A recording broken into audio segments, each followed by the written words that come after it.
Hey there, Leo! My name is Yan. Welcome new subscribers and to my returning tambayers. Thank you sa inyong walang sawang pagtambay. So bago natin simulan ang June 2025 reading ninyo, no, meron naman tayong mga reminders.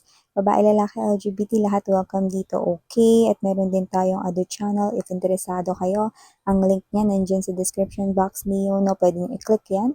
At mapupunta na kayo doon at araw-araw ay may upload din tayong freshly baked na mga new readings for you guys. No matter what your zodiac sign is, welcome kayo doon. At syempre, na may free will kayo na pwede ninyong gamitin, malaya ninyong gamitin kung gusto niyo i-claim yung mga messages at gawing guidance ninyo. At kung may cross-watchers dito si Leo at may Leo placement sa natal for birth chart, welcome din kayo. So as you can see, hexagon ang shape ng ating deck. So if ganito na we're gonna do the upright position. Pero kung makuha natin yung specific card no, in reverse position, then we're gonna do reverse for that specific card. Okay, so let's go ahead and check these messages for you, Leo. Archangel Michael, thank you so much. Angel guides, para sa palagiang presence sa reading ni Leo. Can we get messages for them, please, for the month of June 2025, please? This reading is intended for me, Leo, and merong Leo placement sa natal birth chart. Messages for Leo's June 2025, please. Leo.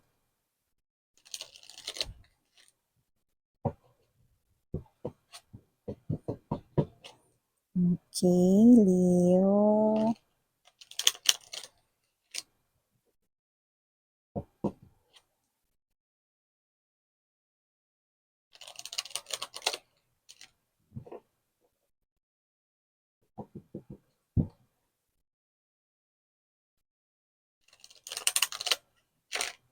Okay, so nadali na natin, no? Got it. So let's see what we have here for my Leo people right here.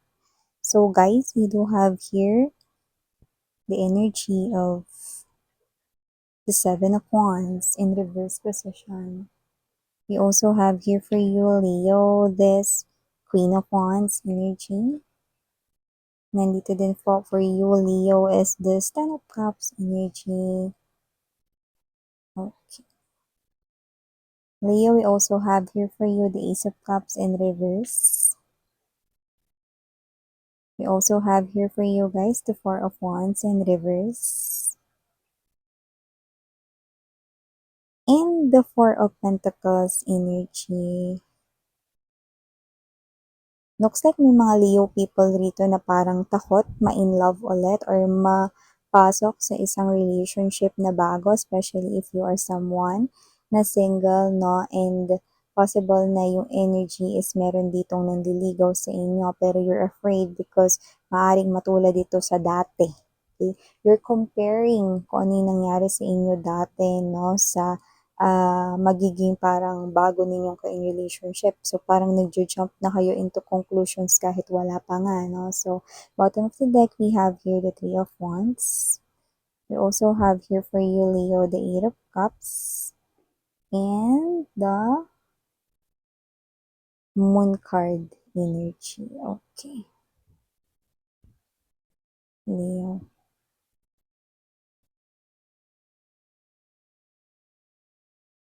Okay, so Leo, nakakita ko rito, no, ng energy ng Seven of Wands in reverse, no? And then Ace of Cups right here. This is an energy here of someone, no, na parang napagod na when it comes to love. No? Parang ewan ko, Miss yan, hindi ako sure.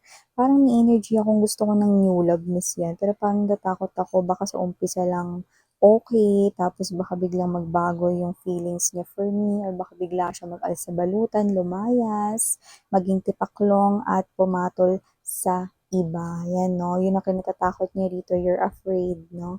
So, nakikita ko rito na parang iba sa inyo, no? You lose that type of fairy tale love story sa mindset ninyo na parang wala namang ganon. Totoo pa ba yung kasal? Or isa na lang itong ceremony na pagtapos nito, ilang kembot lang, iiwanan, magbabago yung feelings, yan, no? So, hindi ko kayo masisisi because without any judgment, your feelings are all valid, but, okay, it's a little sad dito kasi you are someone here na parang naka-attach pa rin, no, dun sa trauma of your past love, no, yung mga nakaraan ninyong mga relationships, no. So parang dahil doon nasira na rito yung parang magandang tingin ninyo sa love way back before, no. Pero ang maganda, mayroon ako nakikita rito, no, na mag-flip ng napaka pangit na story na yan, someone new na hindi talaga hindi mo pwedeng mapansin ang nakikita ko dito, no? Ito na nga yung tinutukoy ko dito, may darating, makikilala kayo sa buwan ng Hunyo, no? Or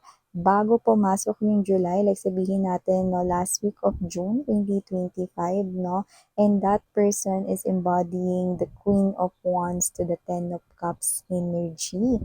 This is the person right here na nakikita ko, no, na, you know, mai-envision mo na finally, parang ikaw to, no, na for the first time, no, pagtapos ng na-feel mo rito, Leo, na parang ayaw mo na sa love, no, for the first time, na-envision mo yung isang person na baka pwede siyang maging potential future spouse ko, future husband, future wife na LGBTQ, of course, welcome din kayo.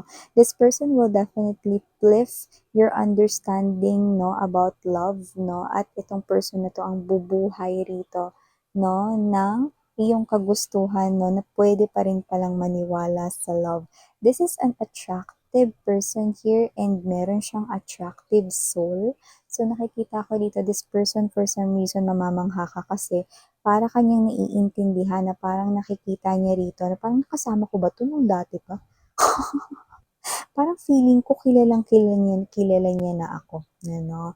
This person right here is someone who can understand you at parang mamimisteryosohan ka na parang maguguluhan ka paano niya nagagawa yun pero naiintindihan niya ako.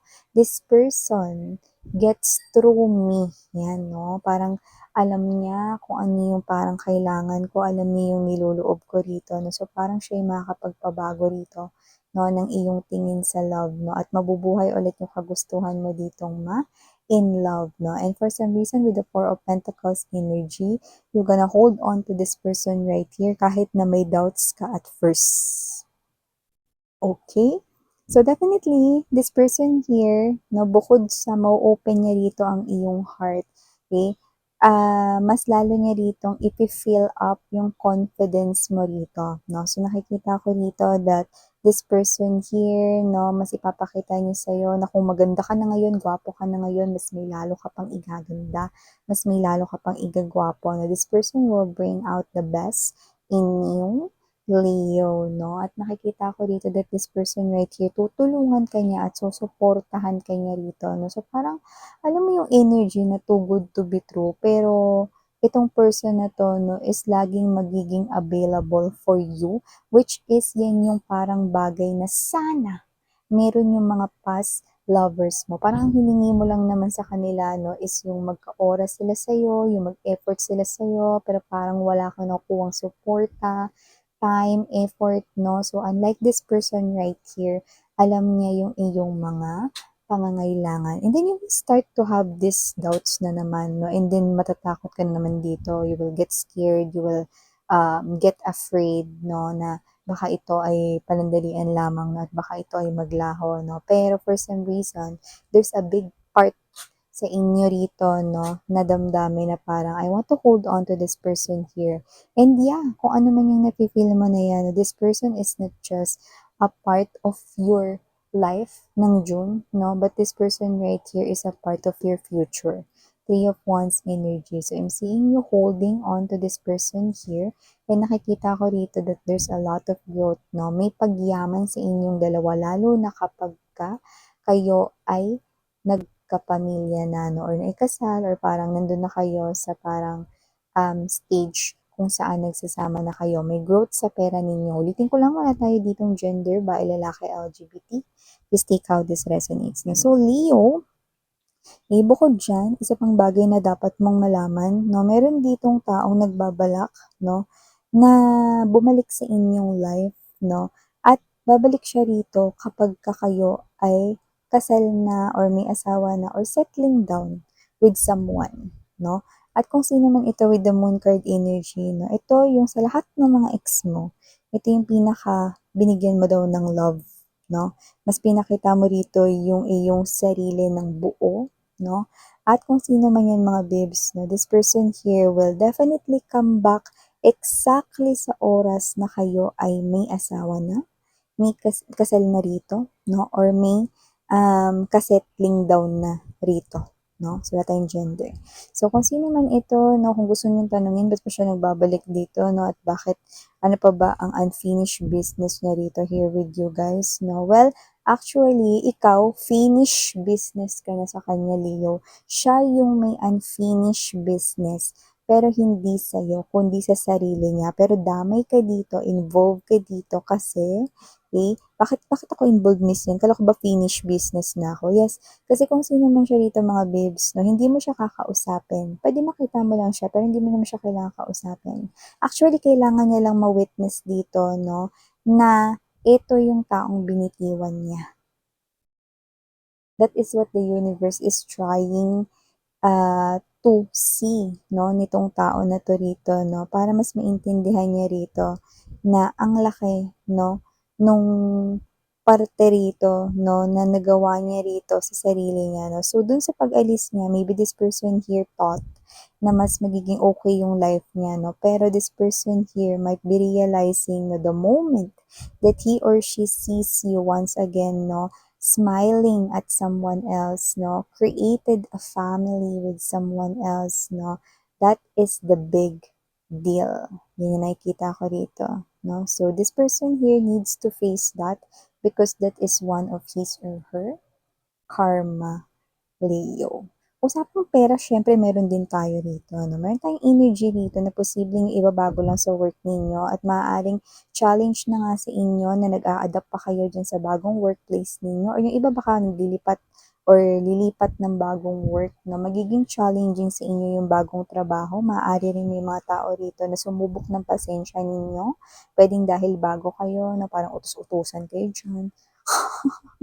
Or maraming ipapagawa sa inyo na may mga demanding, no? Pero, pag yan nalampasan mo, part lang pala yan ng challenge, no? Because they are all people na nakikita kong tutulong sa'yo, no? Parang, it's like a show. They just put on a show just to see what type of person you are and